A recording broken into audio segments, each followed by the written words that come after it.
માતાજી, welcome to my new vlog. તો આપણે આજે આવી ગયા છીએ ખેતરમાં કપાસમાં પાણી વાળવા માટે। કપાસમાં પાણી વળી ગયું છે। જો આ કપાસમાં પાણી વળી ગયું છે। આ બાજુમાં પપ્પા ચારો વાળે છે।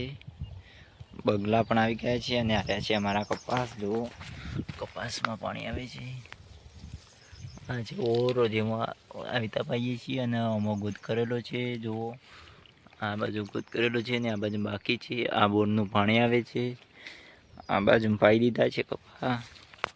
આ બાજુ ગોગા મહારાજનું મંદિર પણ છે। આ બાજુમાં ઈટવાળો પણ છે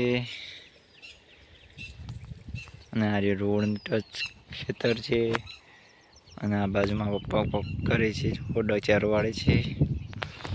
આપણે જો આજે આપણું ખેતર તડકો એવો છે અને પાણી વળી છે। તડકામાં પાણી વળીએ છીએ।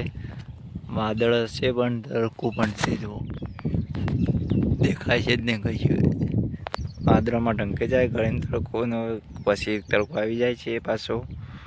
અને આપણા કપાસ કેવા છે જુઓ, કોમેન્ટ કરી દેજો। વાયરો આવે છે એટલે એક સરખા છે ને બધા કપાસ જુઓ। તો મારા પપ્પાને પોણી વાળી ચારો વાળે છે। આ બાજુ ગોદ કરવા બાદ છે ને દમણ છે જુઓ। તો આવા બ્લોગ જોવા માટે અમારી ચેનલમાં જોડાવજો। કપાસમાં તો મિત્રો આપણા કપાસમાં પાણી વાળી હતું એટલે આપણે દેશી જુગાડ કરીને સ્ટેન્ડ બનાવી દીધો છે વિડીયો ઉતારવા। જો આપણું સ્ટેન્ડ કેવું છે તે પણ બતાવીશું।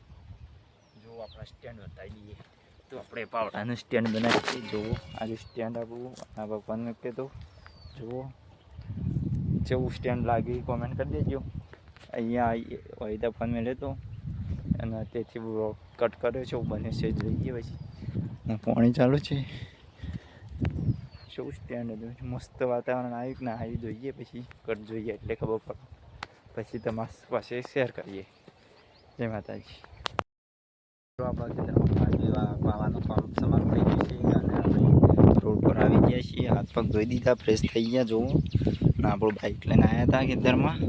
બાઇક લઈને ઘેર જશું અને આજે ખેતરમાં પાણી પીવાનું કામ સમાપ્ત થઈ ગયું। આ બોર બંધ કરાવી દીધું અને વહી આપણે હાથ પગ ધોયા। જુઓ આ ચકલી કહેવાય, નળ કહેવાય જ્યાં પાણી આવે છે જુઓ।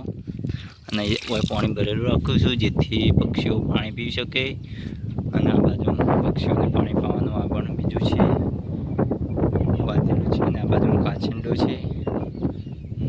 હવે આપણે બાઇક લઈને આપણું વાગ્યા છે અત્યારે 12। તો આપણો બાઇકનું સેલ મારી દીધું અને લઈને હેડ્યા। બંધ થઈ ગયું બાઇક